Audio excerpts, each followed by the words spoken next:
For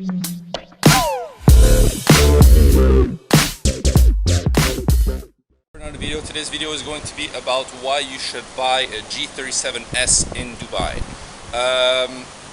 Just a little quick update for the people who have been following my channel for a while. Obviously, you guys have seen the Porsche for a year, and obviously it was a fantastic year. I mean, you should probably check the other video to the reason why I sold it. But now I came to the crossroad and I decided to buy a new car because I was renting a car for 3 months or so, and I just, that was always the plan, to kind of have a rental car and then just buy something new, not to spend money on rentals. So I was shopping around, and I wanted something nice, something fun, something cool. So I settled for this thing here, which is the G37s. It's a 2008 car with 100,000 kilometers, and yeah, I'm here to tell you guys why you should probably think about getting one. This car cost me 27,500 dirham. The original owner wanted 32,500 for it, so I bargained a bit and got it for 27,500.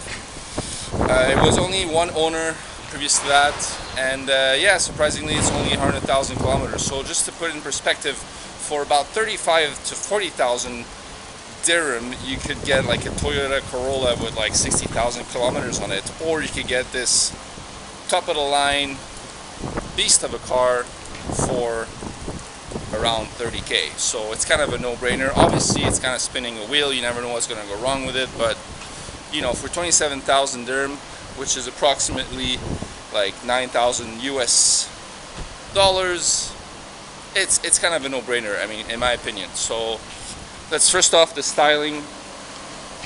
Obviously, I think it's a really good looking car. I've had German cars all my life, and I really think that they've done a really sick job with this car. The wheels are very nice.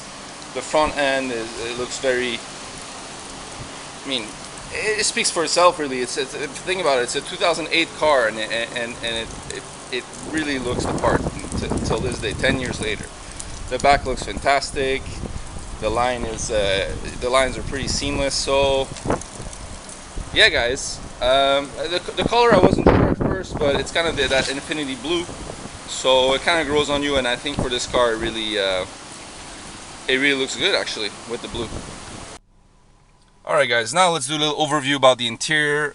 It's a really good looking interior. I was always a bit of a badge, a snob regarding Japanese car, but I'm really happy that that was proven wrong. I mean, the leather seats are amazing. You have this little extendable leg thingy that is an option only in the S. The back seats are actually quite roomy. I've had people sit here in the back and they're actually quite happy. It's a fun experience, but it's really a 2+2 because you have a center console in the middle, so don't think about putting a fifth person there, or else you're going to crack this thing, so that's a bad idea. So like I said, it's the S, so it has the paddle shifts on the left and the right. The one thing I'm not too happy about, well, not too happy, it's just I would have had the aluminum trimming than the wood trimming, but hey, beggars can't be choosers. You have the entertainment system here with a 6 CD changer with also navigation system, which is touchscreen, which I don't really understand why the navigation system is touchscreen, but the rest of the infotainment is not. So if anybody can explain that, please leave it in the comment section below. You have memory seats. Everything looks really where it should be. It's really well made.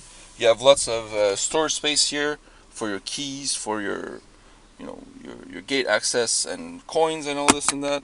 And now see, as I'm talking, the keys just fell down there, so that's not really cool. Let me make sure that I don't lose them forever. Yes, we have them here.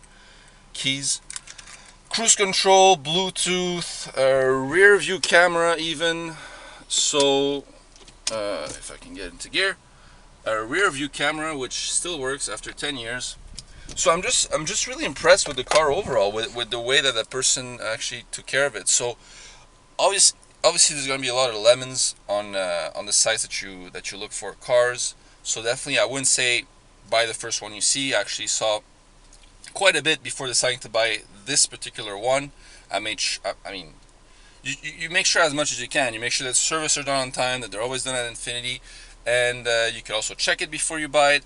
But for 27,500, it's an amazing piece of kit. I mean, you can either go the reliable route with like a Yaris, a Corolla, a Hyundai, all that, and you'll probably pay even more, and you'll get like a 110 horsepower car. So it really depends what you want, and I really think that there's really no compromise with this. I mean, it's a car. If we go over the the power specs, it's a 330 horsepower car. It's really a beast of a car. It has the same engine as the Nissan 370Z. So yeah, it's kind of weird actually that it's that low, that it depreciated so much, and even other reviews on YouTube say the same thing. I mean, the car has depreciated so much that that it just makes it a bargain now. It's just it really is. There's no other ways about it. Obviously, there's little details, you know, like little cracks here. If the camera captures it, this thing is coming out, you know, slightly with the heat. But it's so minor. Like, you know, this thing is, you can't see it now because the car is cold, but this thing comes out a bit. It's little minor things, and even if something breaks on the car, knock on wood that it doesn't, it's still like Nissan parts, you know, to repair. So it's not gonna be that expensive, hopefully. And yeah, the one major drawback I would say is, because it's a 3.6 engine, you will be at the gas pumps a lot of times. Like I'm there, if I have to be honest, like every 2 days I'm there at the gas pump, and I'm paying 110 dirhams every time I fill up for a full tank. So that's why I said in title, it's why you should own that type of car in Dubai, is because gas is cheap. And obviously if you translate it back to North America or Canada or Europe, then it becomes a lot more expensive to just drive the damn thing. So yeah, it's just another option. If this was ever your dream car, I definitely think it's a time to buy it before you wait too long and it becomes like a 12-year-old, 13, 14, 15-year-old car. And then it's kind of difficult to make the argument there why you should own such an old car. But yeah, just be on the lookout for it, guys, because it's really a good piece of kit. Alright guys, now let's talk a bit about the handling, the performance, basically how the car is on the road, what you'll be doing, basically why you're purchasing this car in the first place. Other than the interior, we've done the exterior, we've done the interior, so it's only fair that we do the handling and the rest of the car. So like I said, it's a V6 3.6, I was going to say 3.7, 3.6 with 330 horsepower. It has 270 foot-pound of torque, and the sound note is very, very nice. You probably won't hear it now because yeah, we're inside the car. Yeah, it's a very, very fast, very capable car. You could pretty much take on, you could take over anyone you want on the road at any times. And it's rear-wheel drive, so it's a lot of fun. There's kind of a section around where I live where it's not really pavement. It's kind of it's kind of a slippery surface, and I'm just having a bit of fun there, just getting the car to slide around everywhere. So that's kind of fun. And the one thing I'm super surprised is how straight the car is when you're on the road with it. It's so planted, it's so straight, and even reminds me of Porsche in that regard. Like the car, there's no vibration whatsoever. The car just goes where you want it to go. It does, however, really feel like a heavy car, but that's not really a bad thing necessarily. It's just it's a long car and it's a heavy car, but it's a very capable car, like I was saying. Acceleration is great. The paddle shifts are very nice. They're not obviously instantaneous. Keep in mind it's a 2008 car, and I was very surprised to see that it's only got 5 speeds, which is kind of strange because the standard version with the manual gearbox has 6-speed. It's a 6-speed manual, but this one is a 5-speed automatic, which I don't understand the choice to just make it a 5-speed automatic, because it would definitely have better miles per gallon if it had a 6-speed. But it is what it is. With the new ones, they made it a 7-speed, which completely makes sense. Sorry if the camera's shaking. It's not the best of setups that I put there, but it is what it is. Hopefully it's good enough. So it climbs very easily, you know, 120, 130, 140, all that. So it's just a fun place to be as well. There's a bit of noise from the wind, but ever so slightly. It's just a fun place to be honest. It's very capable in the corners as well. The tires are good tires. They're not high performance tires. Just I think they're Pirellis, if I'm not mistaken. Not too sure about that. So yeah, it handles very well, and you'll have a lot of fun with it. And just think about it, for the same amount of money, almost, like I said, you're like in Yaris territory, you're in Corolla territory. So it's kind of really, it comes back to it being a no-brainer. For that amount of money, what other performance-ish car can you buy of that era? I can't think of much. I can't think of a lot. Obviously, if you want to get in behind a German car like a Mercedes or BMW, never you're going to get a 335i for that amount of money. Never. And if it breaks down, then you're stuck with big, you know, really big bills. I mean, I know when I was owning my my Audi A4 2009, and I was spending 15,000 dirham a year on it, more, just because the parts are so expensive and the damn labor is so expensive as well. So think about it that way. It's just and even against a 335i, this car is slightly faster.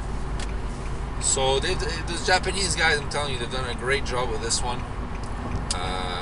Very happy to have purchased it, and yeah, I can't say any more good things about it. I've seen so many reviews of it before I actually decided to purchase one. And obviously, if you can get behind the G37s, do it. Just because I don't think the difference would be that big between a G37 and a G37s. If you're thinking about purchasing it now, it's just oh, sorry guys, just the exit here is an absolute disaster.